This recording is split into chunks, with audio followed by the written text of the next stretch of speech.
বুধবার সকাল থেকে বিক্ষিপ্ত বৃষ্টিপাত হয়ে চলেছে জলপাইগুড়ি জেলা জুড়ে। আকাশ মেঘলা থাকায় কার্যত অন্ধকারাচ্ছন্ন হয়ে রয়েছে গোটা এলাকা। জলপাইগুড়ি, ধূপগুড়ি সহ বিস্তীর্ণ এলাকায় বৃষ্টি হয়েছে ভোররাত থেকেই। বিগত কয়েকদিন ধরেই লাগাতার বৃষ্টি হয়ে চলেছে সমগ্র উত্তরবঙ্গের পাশাপাশি জলপাইগুড়ি জেলাতেও।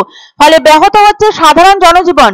জলপাইগুড়ি করলা নদীর জল বাড়ার কারণে মঙ্গলবার রাতে পুরসভার 25 নম্বর ওয়ার্ডের নেতাজি পাড়া পরেশ মিত্র কলোনির বেশ কিছু বাড়িতে ফের ঢুকে পড়ে করলার জল, যা ভীষণভাবে চিন্তা বাড়াচ্ছে নদী তীরবর্তী অঞ্চলের বাসিন্দাদের। বুধবারও ফুসছে তিস্তা, জলঢাকা সহ জেলার একাধিক নদী। আজও তিস্তার মেখলিগঞ্জের অসংরক্ষিত এলাকা এবং NH-31 সংলগ্ন জলঢাকা নদীতে লাল সতর্কতার পাশাপাশি হলুদ সতর্কতা জারি রয়েছে জলঢাকা নদীর সংরক্ষিত এলাকায়।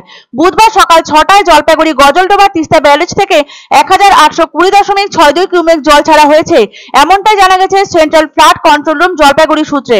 একটানা বৃষ্টির জেরে জনজীবন বিপর্যস্ত হওয়ার পাশাপাশি মাত্রাতিরিক্ত দাম বেড়েছে শাকসবজির। বিশেষত সবজির লাগামহীন মূল্যবৃদ্ধি হয়েছে উত্তরের জেলাগুলিতে।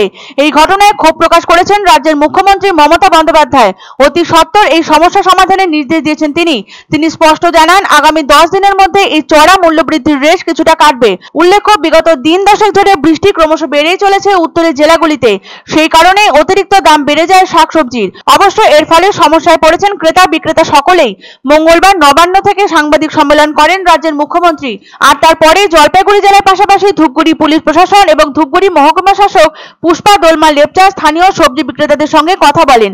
জানা গিয়েছে শাকসবজির দাম কিছুটা নিয়ন্ত্রণাধীন হবে আগামী 10 দিনের মধ্যেই। প্রসঙ্গত উল্লেখ্য, গত বছর যেসব শাকসবজি 20 থেকে 35 টাকার মধ্যে পাওয়া যেত, এবছর সেসব সবজি 50 থেকে 80 টাকা কিলো দরে বিক্রি হচ্ছে। স্বভাবতই এটা নিয়ে ভীষণই চিন্তিত মধ্যবিত্ত পরিবারগুলি। তবে মুখ্যমন্ত্রীর নির্দেশ জারির পর কিছুটা হলেও স্বস্তির নিঃশ্বাস ফেলছেন আমজনতা। এদিকে বুধবার উত্তরবঙ্গে ভারী বৃষ্টির সতর্কতা জারি করেছে আলিপুর আবহাওয়া দপ্তর।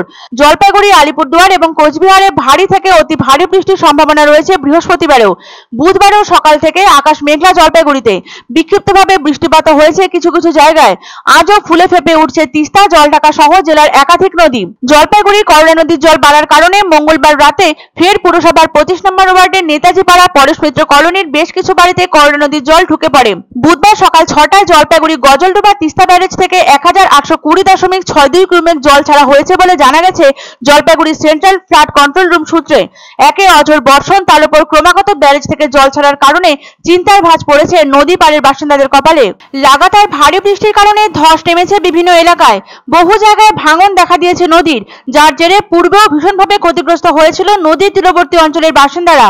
এই পরিস্থিতির মাঝে আবারও ভারী বর্ষণের পূর্বাভাস মিলল আলিপুর আবহাওয়া দপ্তরের পক্ষ থেকে। বৃহস্পতিবারও ভারী বৃষ্টির সম্ভাবনা রয়েছে বলে জানায় আবহাওয়া দপ্তর। জলের কারণে ভুট্টা, বাদাম সহ অন্যান্য ফসল নষ্ট হয়েছে বলে অভিযোগ জানিয়েছে কৃষকরা। নদী তীরবর্তী অঞ্চলের বাসিন্দারা জানান, বহু জায়গায় নদী বাঁধের মেরামত করা দরকার। তবে জানা গিয়েছে জেলা প্রশাসন প্রস্তুত রয়েছে সব রকম ভাবে।